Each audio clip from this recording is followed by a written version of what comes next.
Hello, this is Joshua Mack from Cornerstone Bible Church. We are talking marriage and family. I was actually having a conversation with someone recently from the church, and they were mentioning how much they benefited from a class last year where we were talking about things like this, talking about marriage and family. And they were wondering the next time we were going to do something similar. And I realized that that was a good idea. And so I started looking at the calendar, and it became pretty clear that things are a little busy. And so I wasn't sure when we were going to be able to do it again. And yet, marriage and family is such an important topic. And so I thought, in the meantime, we need to have this class for sure. But in the meantime, I thought I could just share a little of what we talked about there, which you can listen to when you have the opportunity if you find it helpful. And so that's why we're talking about marriage and family, and we've been going back to the basics. And we've begun by asking the question, what is marriage? Which is maybe not a question that we would ask all that often. What does it mean to be married? Define marriage. If you want to embarrass someone, I suppose you could ask a married person that question and see if they have a hard time answering. Sometimes it's hard to be able to explain things that really should be simple. I know, because when I was in Africa, I would often counsel couples who would come to me, and one of them would say, you know what, we're married, and the other would say, no, we're not married. And so I'd have to do a little investigating, and as I did a little investigating, I discovered why it was complicated. And so it forced me to do some thinking. How do we know when someone is married? What does it mean to be married? And as I thought about a basic biblical definition of marriage, I realized how many of our problems come from not understanding what marriage is. And so we've gone back to the basics like this and begun thinking together about what it means to be married. And we looked at a number of different definitions, but essentially we've said that marriage is a covenant relationship for life, and each part of that statement is important. It's a covenant. So what is a covenant? It's two parties who are committing to each other and to God, really, to live for the other person's good. It's a relationship you didn't have before you enter into it. It's a covenant you're making with the other person and with God. And it's a relationship. It's a covenant relationship. And the emphasis this time, this podcast, is going to be on relationship. In the last podcast, we talked about some definitions of marriage, and they were from different authors, but both authors, when they described marriage, used words like companionship and union. And those two words, the one, companionship, kind of focuses on the relational aspect, friendship, you might say, and the other term, union, I think is probably focusing more on the physical relationship. But that gives us an idea of the kind of covenant we're entering into when we get married. It's a covenant that involves a unique physical and spiritual relationship. Let's think about that for a minute, just starting with the idea of friendship, which is a biblical idea for sure. Proverbs 2:17 describes marriage as companionship. Malachi 2:14 talks about the wife as the husband's companion by covenant. And so marriage has something to do with friendship. Obviously, a marriage isn't only for friendship, but it certainly is for friendship. I remember hearing a little bit about the marriage between Martin Luther and Katie von Bora. Martin Luther, was famous for starting the Reformation. And at the core of the Reformation was this idea that the Bible is our final authority. And one of the particular issues that Luther took issue with was the idea that it was wrong for a pastor to be married. And so he said that's nowhere in the Bible. And he even wrote a book called On Monastic Vows, where he tried to prove that this idea of the priest having to be celibate was just a human idea, definitely not God's idea. And at the end of the book, he said that monks and nuns should throw off those vows of celibacy and get married for the glory of God. One author, he talks about what happened as a result. He says, a group of nuns read the book, found his reasoning compelling, and threw off their vows. But the Roman Catholic Church would not let them leave the convent, so Luther helped arrange this big heist. 12 women were smuggled out of a convent in 12 empty fish barrels. And Luther helped those women get married. Most of them got married pretty easily, but one of the nuns was pretty tough to find a husband for. And so she eventually came up to Luther, and she basically said, you got me into this mess. You owe me a husband. If you don't find me one, then you'll have to marry me. And Luther was 40 at the time. He's a pretty happy single guy. He didn't want to marry her, but eventually she wore him down, and they finally got married. And when someone asked Luther why they got married, you know what he said? He said, to spite the devil, which isn't definitely isn't the most romantic comment ever. And fortunately, he didn't always speak like that about Katie von Bora. Their marriage didn't start off like a fairy tale, I guess, but they ended up having a pretty incredible marriage. And one of the ways we know that is through the letters that were left. He wrote her many, many letters, and in those letters, his favorite title for her was Lord Katie. What a guy. But other names included Dear Rib, my Empress, my true love, my sweetheart, my dear gift of God. And you find in Luther, when he wrote about marriage, in the beginning he talked a lot about just the functional aspect of marriage, having babies, staying away from sexual temptation. But towards the end of his life, he would call Katie von Bora the greatest earthly gift of grace a man could have. She was more than his lover. She was his confidant, his companion, his best friend.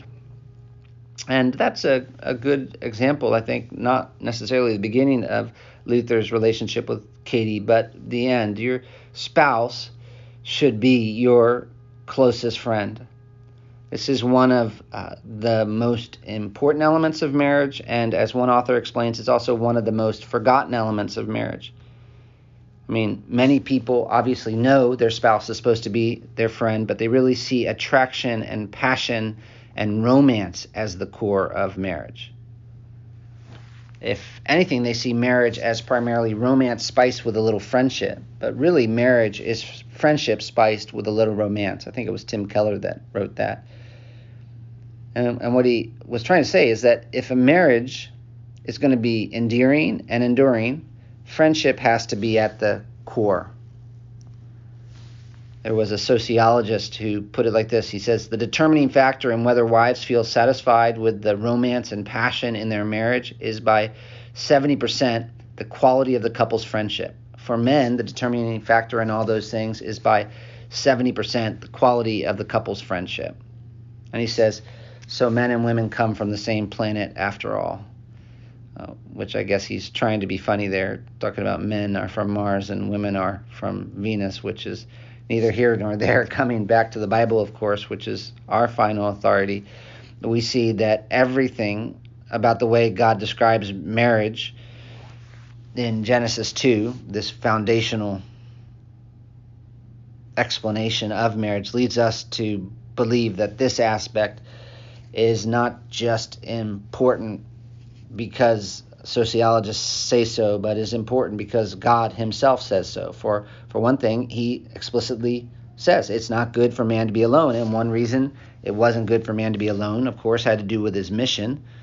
But another reason would have to do with him being made in the image of God. And God is triune. He has existed forever in three persons, Father, Son, and Spirit, who know and love one another. And so one thing being made in his image means is that we were designed for relationship, and not just a relationship with God, but also a relationship with people, which is why it wasn't good for man to be alone, and why, in response to his being alone, God created a friend. And we see how close a friend, as God says, the two shall become one flesh. And that's not literal. Obviously, it's a picture of closeness, physical closeness and relational closeness. Cleave, become one flesh. And obviously, the physical aspect is there in all this. But the physical aspect is really a picture as well. I think of the relational closeness that God intends for the husband and wife. Marriage is a covenant, and it is a covenant of companionship, which involves a unique sexual intimacy and relational intimacy as well. Song of Songs is an illustration of that. Song of Songs is an important book for marriage. Obviously, it's part of the wisdom literature. And I think a big part of the purpose of Song of Songs is to show you God's design for the marriage relationship in a fallen world. And one thing that becomes clear as you look at Song of Songs is that God designed the relationship between a man and a woman to be enjoyed. Even after the garden, even after the fall, we're meant to enjoy one another. And of course, one way we're to enjoy each other as husband and wife is through physical intimacy.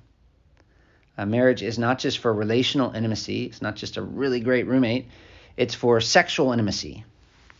One author puts it like this: from creation, Scripture makes it clear that God intends sexual intimacy to take place exclusively between a man and a woman who have entered into the marriage covenant together. Marriage authorizes sexual intimacy. Yet, while Song of Songs does illustrate the joys of the physical relationship in marriage, that's not all there is.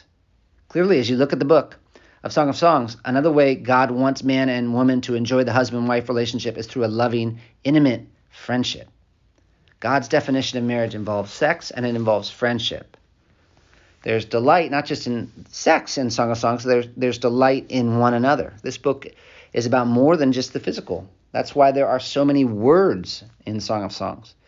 As Dwayne Garrett explains, they relish their pleasure in each other not only with physical action, but with carefully composed words. Love is above all a matter of the mind and heart and should be declared. And it's important for us to recognize that when it comes to God's definition of marriage, friendship, sexual union, these are not optional add-ons to marriage. They are an essential part of what you're signing up for when you get married. This is part of the covenant. Marriage is a covenant for companionship, physical and relational, which of course is why we need to challenge ourselves if we're married to pursue intimacy both physically and emotionally in marriage. Your spouse is supposed to be your friend, and even more than that, really, which should be obvious, but unfortunately sometimes isn't. One of the sad things I found is just the low expectations people sometimes have of marriage. There are some people, of course, that you have to remind, hey, marriage is about more than just your spouse being your friend. But others, you have to remind them, hey, marriage is about your friendship. In other words, if I ask you who is your closest friend, you're going to want to think your spouse. Marriage is a covenant. It's a covenant relationship, and it's a covenant relationship for life. That's an important part of the definition as well. And we don't want to talk so much about divorce right now, but God hates divorce. That's Malachi 2:14. That's straight from the Bible. And he hates divorce because it reflects a betrayal of the marriage covenants. Since he's the one who joined man and woman in this covenantal one flesh union, and because he designed it to last until death, he hates divorce. And really, we should as well. We know there are reasons why people get divorced, biblical reasons even, when the covenant itself is broken, but it's sad. It's sad. And because God takes marriage this seriously, we as a church need to challenge people to take it seriously as well. I found it strange, but we have to work to help people to take getting married more seriously and being married seriously. I know of some people who do more preparation for buying a car than they do for getting married. It's like, I'm a certain age, I need to get married, let's get married. And yet this is a covenant for life. And it's going to impact your life like no other relationship. And it's important to God. And so we want to make it normal for people to take it, to seriously prepare for marriage. And if they're married, to work hard at this relationship. Because it matters. It matters so much, not just to us, but in God's great plan of how he's working in the world. And so I want to close just by asking you, if you're married, how you doing? That's the basic blueprint. But how are you doing? Do you understand what marriage is, that you've entered into a covenant? That you've entered into a covenant relationship for life? Are you working hard at the relationship you have with your spouse? I'm the kind of guy that can sometimes be impressed by complicated answers. Someone asks a question and someone gives a simple answer, and you think that can't be all there is to it.